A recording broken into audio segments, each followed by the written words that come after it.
오늘 말씀 제목은 하나님 앞에 서 있는 사람입니다. 일찍이 노벨 문학상을 수상한 프랑스의 알베르토 까뮈이라는 분이 있는데, 그분이 관찰을 하기를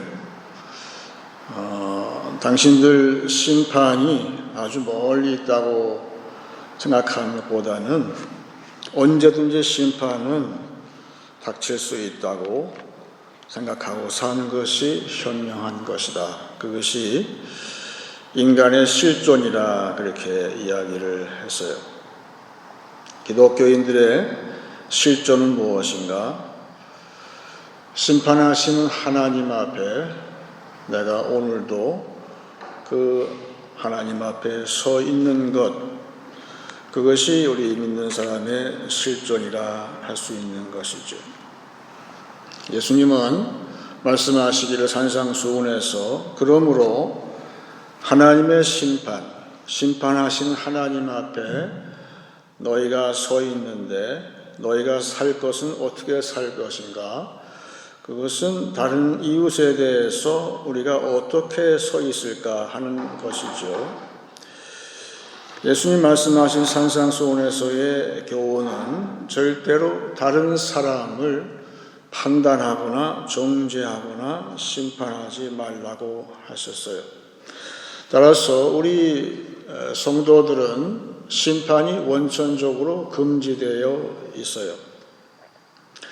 그래서 실제로 예수님께서 요한복음 8장에서 보여주신 것은 예수님 자신도 다른 사람을 정죄하는 것을 보류해 주셨어요. 그것이 가늠한 여인에 잡혀왔을 때에 예수님께서 너를 정죄한 사람이 없는 것처럼 나도 너를 정죄하지 않겠다 하시면서, 그러면 그 여자가 어떻게 앞으로 살아갈까? 그러므로 너도 죄를 짓지 말고 살라고 하신 것은 앞으로 하나님 앞에 서 있는, 심판하시는 하나님 앞에 서 있는 자처럼 네가 살기를 원한다. 그러면 그 여자가 어떻게 살지에 대해서 나오는 것이죠. 우리 믿는 자는 오직 하나님 한 분만이 심판주라는 사실을 알고 있어요. 그래서 그 하나님 앞에 우리가 서 있는 것이죠. 그러면 우리는 원천적으로 남을 판단하는 것이 금지되어 있기 때문에 한 주간 살면서 우리 마음이 몹시 어려울 때가 많이 닥치고 있습니다. 내 입에서는 그런 말을 하고 싶은데 하지 못하니까. 그래서 유치원에 다니는 남매를 둔 어머니가 있었는데 매일 유치원 가기 전에 그 두 아이한테 기도를 하라고 시켰다고 그래요. 그래서 먼저 오빠한테 기도하라고 하니까, 하나님, 오늘 하루 종일 우리 여동생이 손가락을 빨지 않게 도와주세요. 그렇게 기도를 하니까 지금 막 말을 배우고 말이 유창해진 여동생이 가만히 있지를 않죠.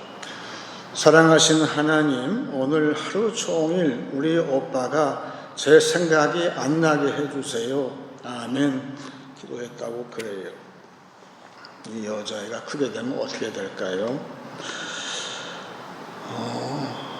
오빠 일이나 잘해. 내 걱정하지 말고 그렇게 되겠죠. 그래서 기도가 뭘까? 우리 예수님은 남을 판단하기 전에 그러면 산상수훈에서 기도에 대해서 강조하셨어요. 판단 대신 우리는 하나님 앞에서 기도하라고 하신 셈이죠. 그래서 기도는 무엇일까? 어떤 의미에서 기도는 하나님 앞에서 고자질하는 거예요. 평생 살면서 우리는 고자질할 게 너무 많죠. 그래서 보통 예배를 주일날 오게 되면 대예배를 드린다, 소예배다. 어떤 사람은 어떻게 예배가, 대예배가 있고 다른 예배가 있을 수 있는가? 생각해 보니까 대예배라는 것은 그만큼 쌓여있던 마음의 응어리가 많아서 하나님한테 고자질할 게 너무 많은 예배, 그러니까 대예배가 그것도 맞겠다 싶은 것이죠. 그런 것처럼 시편 73편은 구약의 시편은 전체가 하나의 기도라고 할 수가 있는데 종종 시편 가운데에서 하나님께 진짜 고자질하는 것처럼 마음에 억울한 사연, 나는 열심히 하려고 하는데 세상 사람이 더 잘 되고 나는 매일 쪼가드는 것처럼 보이고 너무 이해가 안 될 때에 시편 73편 기자는 그 하소연을 쭉 하나님 앞에 하면서 이것이 어떻게 된 것입니까? 라고 했을 때에 그 중간에 시편 73편 17절에 이르기를 이 사람이 어떻게 깨달았는가 그 비밀에 대해서 하나님의 성소에 들어갈 때에야 그들의 종말을 내가 깨달았나이다 그랬습니다. 기도는 처음에 우리는 하나님 앞에 진짜 고자질하는 것처럼 한 주간 살면서 제가 이렇게 당했어요.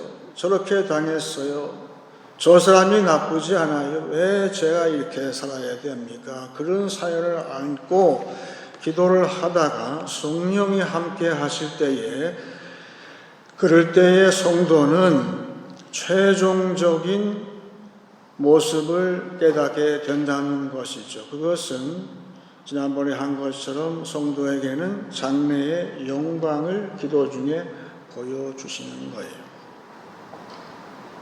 지금은 네가 그렇게 사는 것 같지만 너의 최종 모습이 이렇다는 것을 기도 가운데에서 성령이 가르쳐 주시는 것이죠. 반대로 지금은 저렇게 사는 세상 사람, 원수 같은 사람이 있는데 그들의 최종 결론은 이렇다는 것도 동시에 우리가 알게 되는 것이죠.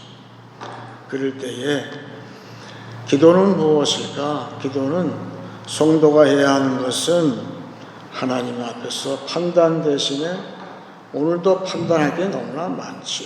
하지만 일주일 내내 판단을 참고 왜 예수님이 판단하지 말라고 하셨습니까? 오직 판단은 주님도 자신이 판단을 하나님한테 성부한테 위임하신 것처럼 맡기신 것처럼 하셨기 때문에 우리는 판단할 수 없어서 가슴에 안고 교회에 나왔을 때에 성전에 들어갈 때에 기도할 때에 하나님 앞에 우리가 설 때에 그때에 우리가 그 결과 최종 결론을 우리가 알 수 있는 것처럼 성도는 세상에서 판단 대신에 하나님 앞에서 기도하는 그런 사람이다 할 수가 있는 것이죠.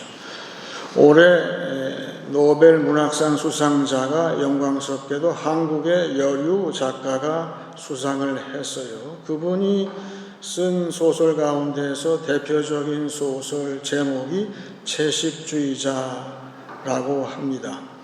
그랬더니 채식을 하지 않고 다른 육식을 먹고 또한 잡식주의자 그렇죠. 다른 그런 사람들이 볼 때는 잘 납득이 안 돼서 또 그분의 정치적인 성향을 아는 사람들은 판단과 함께 정죄하고 또 심판의 말까지 서슴지 않는 것을 볼 수가 있었습니다.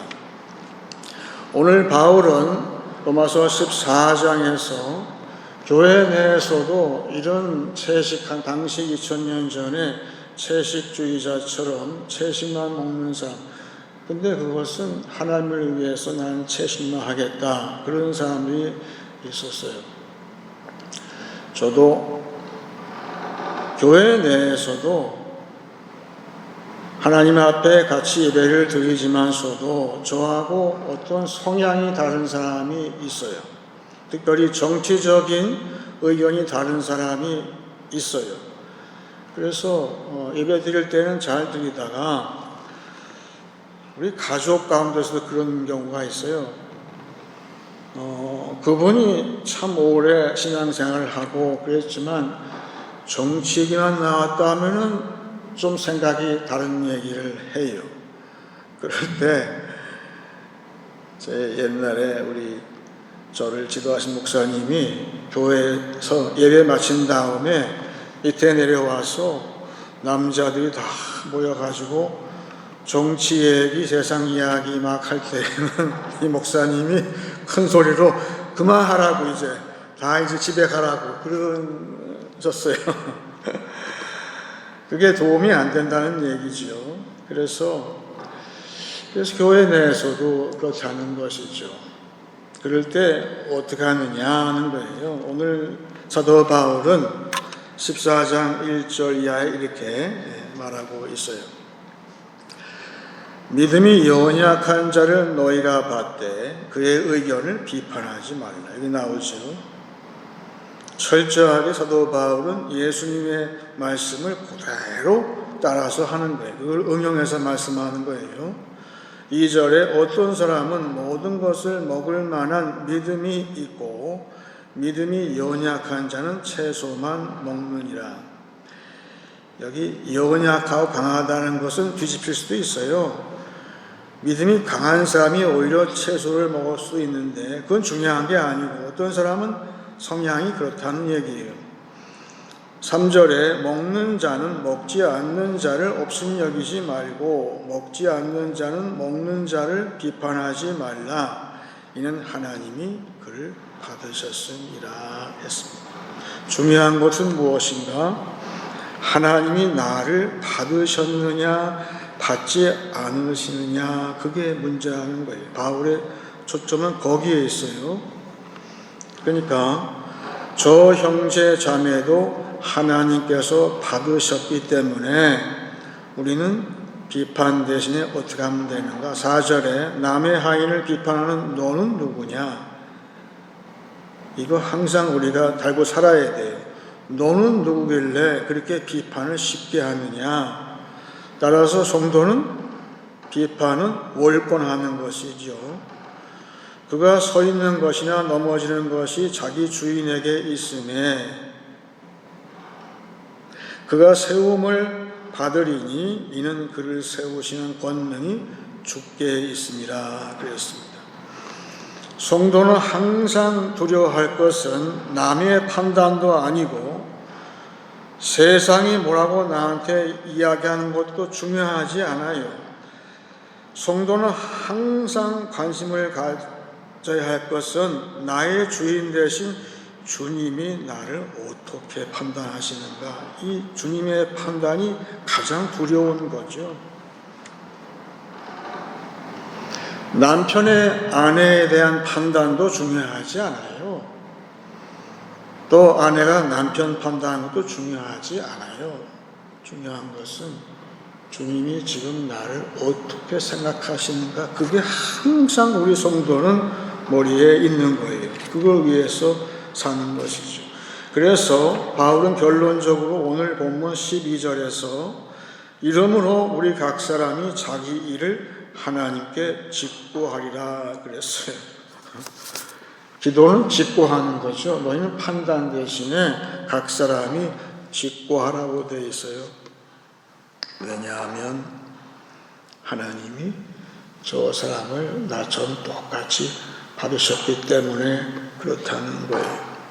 그리고 우리가 전도 차원에서 지금은 우리가 세상 사람 가운데 대화할 때에도 저 사람이 아직 하나님이 받지 않으시는 그 부분이 가장 우리의 관심사가 되어서 그 사람의 다른 의견, 정치적인 어떤 정치색, 또 뭐를 먹고 뭐를 먹지 아니하고 어떻게 살고 이것보다는 저 사람도 나처럼 하나님이 받으시는 사람이 되기를 원합니다. 그걸로 끝나는 거예요. 다른 건 전혀 우리의 관심사항이 되는 것이 아니죠. 그래서 보통 우리하고 신앙이 다른 사람을 심하게 얘기하면 이단이라고 하는데, 이단에 대한 정죄도 쉽게 하는 것이 아니죠. 역사적으로 처음에 있었던 종교회의, 그 니케아 종교회의가 있었죠. 300년 어간에 그 이후로 해서 많은 종교회의가 있었는데, 그 종교회의의 본질은 어떤 사람이 신앙이 있는데 우리하고 달라요. 다른데 그것이 최종적으로 틀렸다고 정죄하는 것이 종교회의였어요. 그 결론은 뭘까요? 그 사람들하고 우리하고 소위 성찬을 나누지 않는 게 그게 벌이에요. 지금도 이단은 우리하고 성찬을 같이 하지 않아요.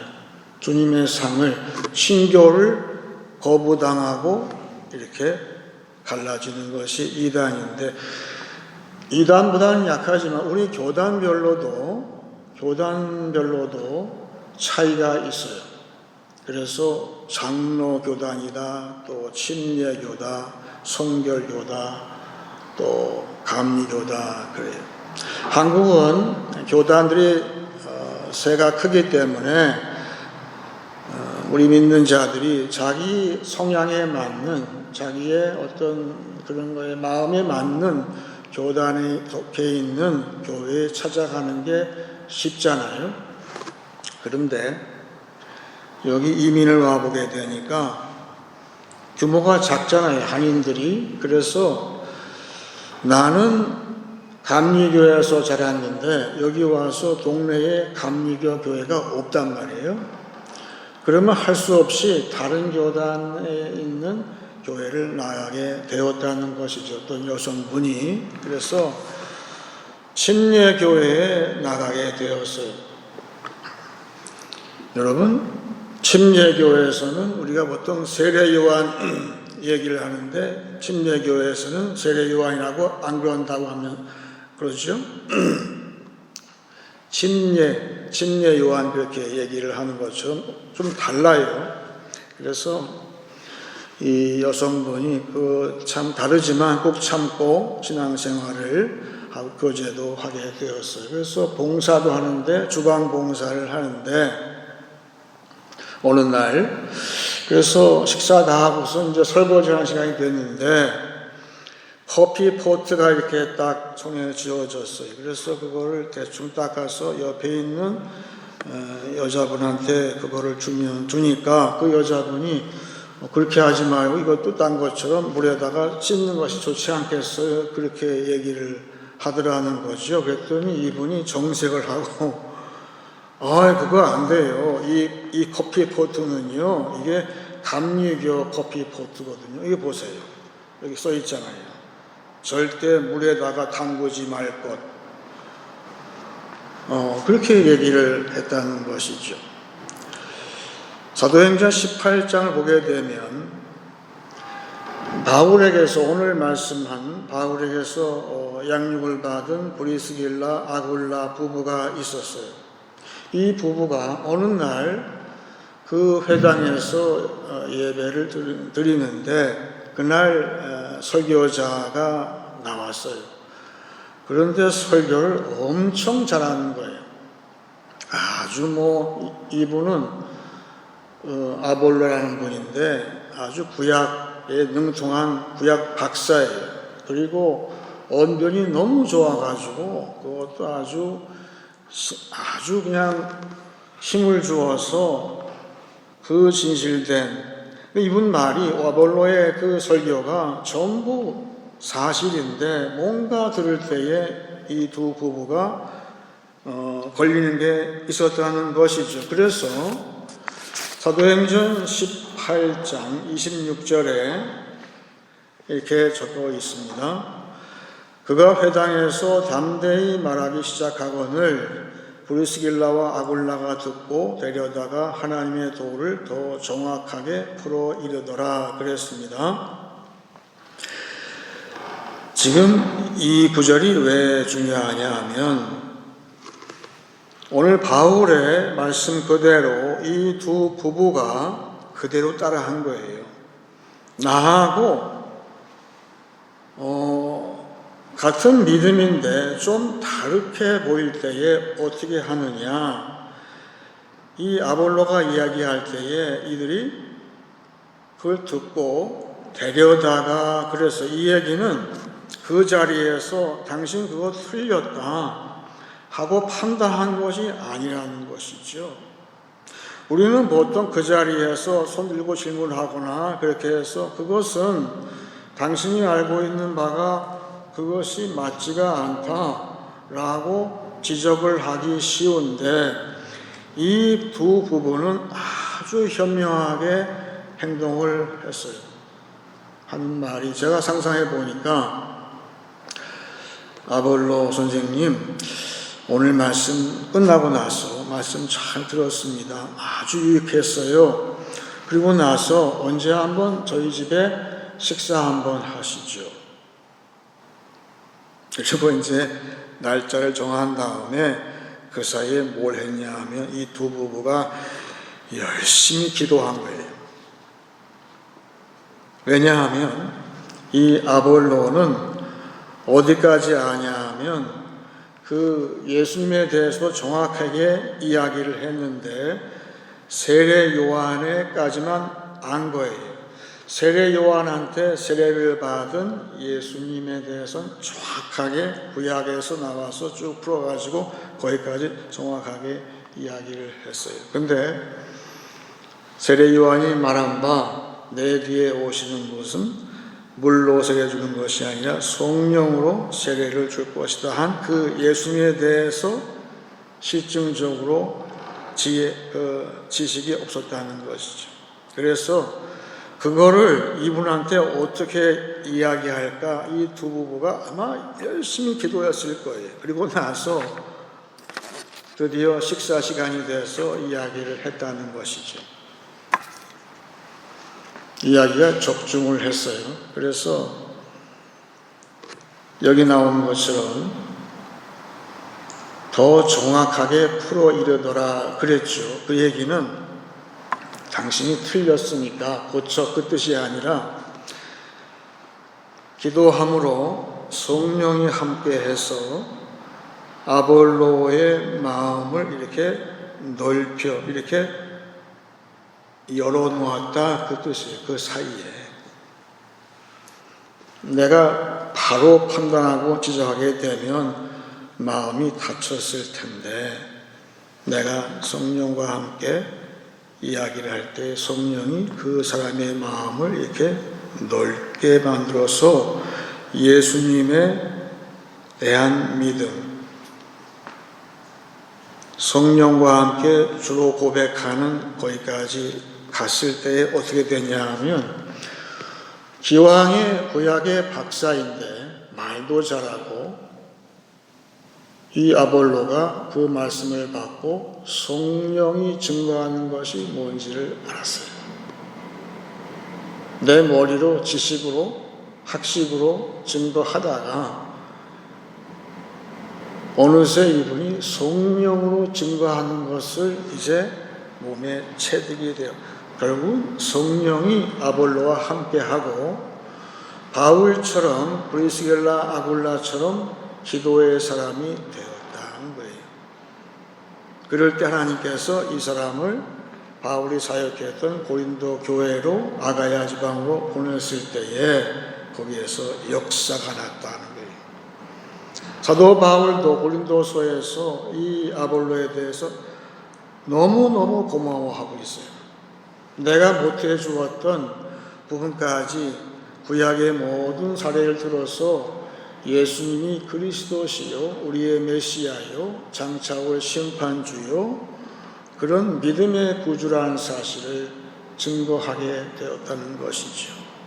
그게 가능한 것은 성령이 함께해서 그렇다는 것이죠.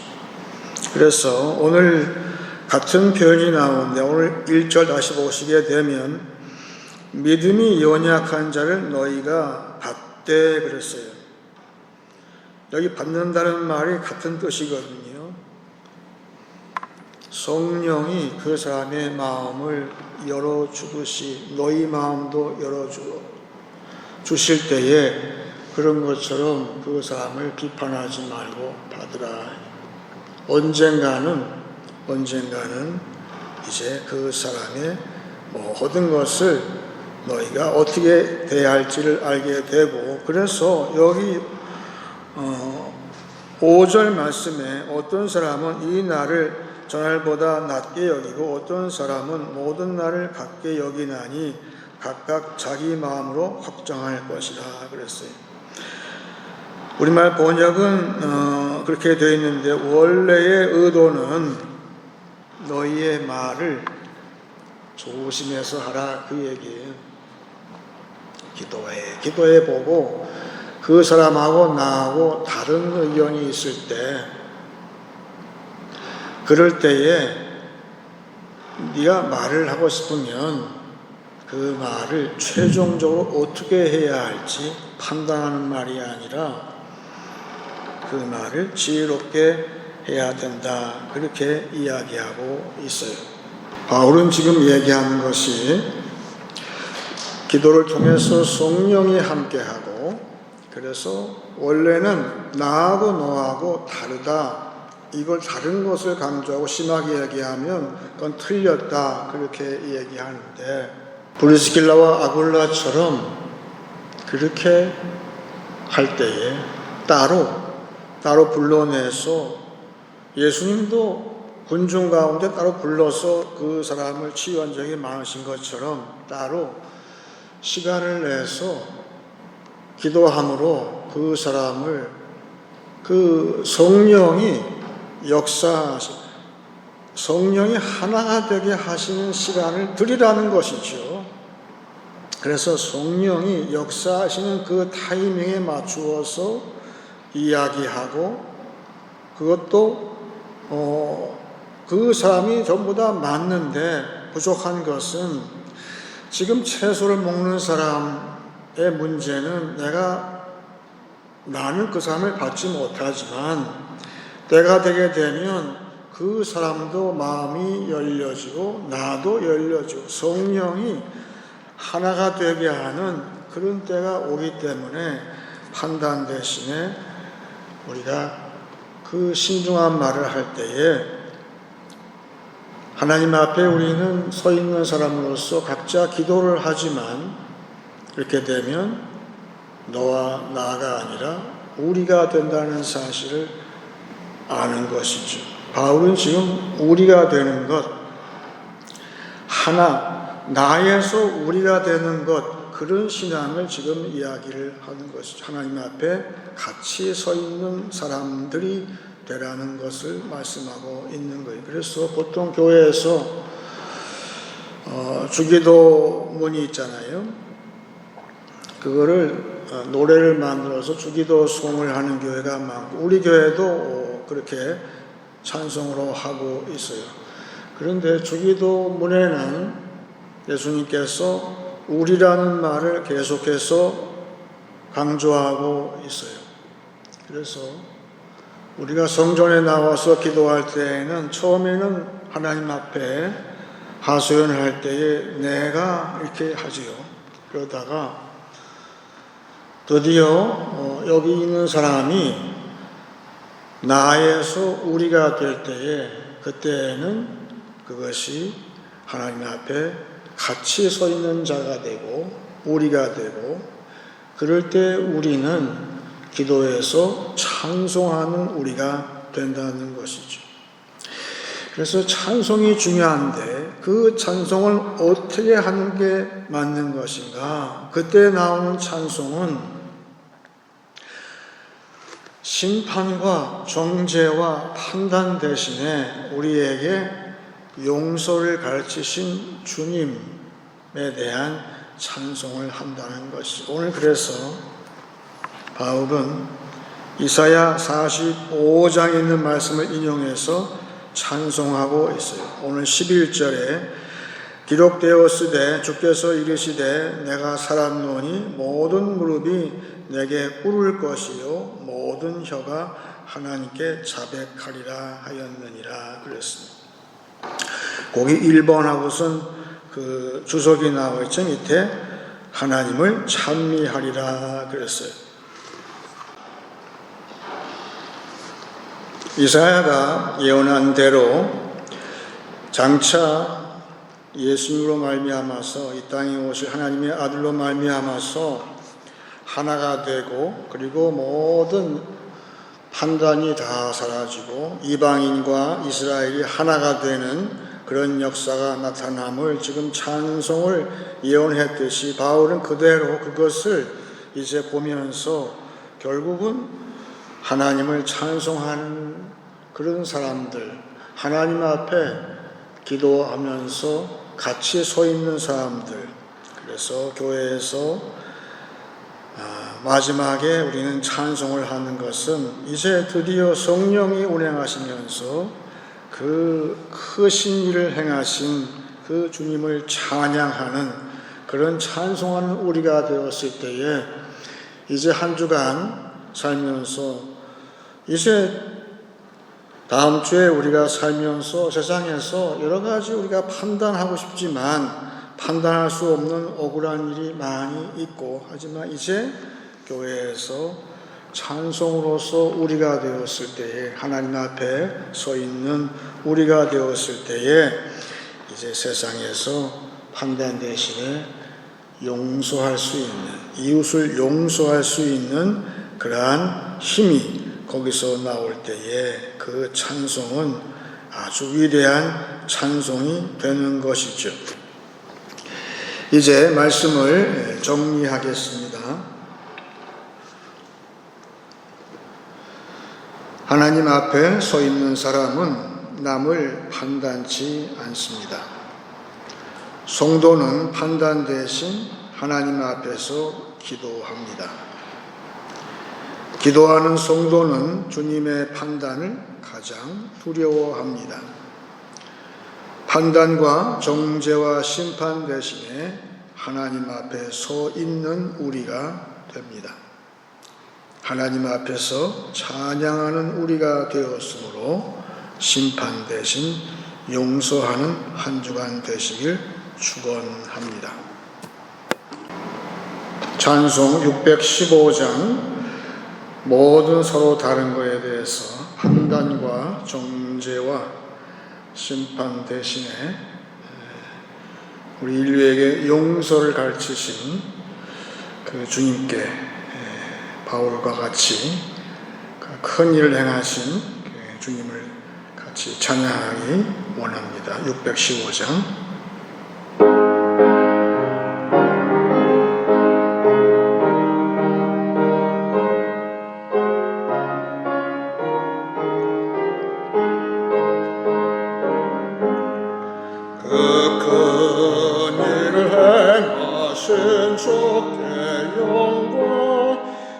세상을 사랑해 주셨네. 우리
어느새 귀한 말씀 듣고 우리 주 높이세 모두 기뻐하며 주 예수님이 믿고 하나님께 그 행하신 큰 역사 찬양하세.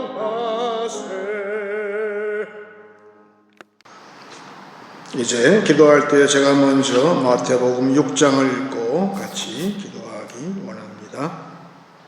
그러므로 너희는 이렇게 기도하라.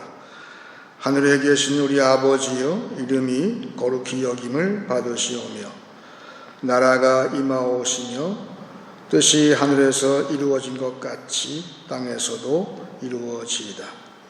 오늘 우리에게 일용할 양식을 주시옵고 우리가 우리에게 죄 지은 자를 사하여 준 것 같이 우리 죄를 사하여 주옵시고 우리를 시험에 들게 하지 마옵시고 다만 악에서 구하옵소서.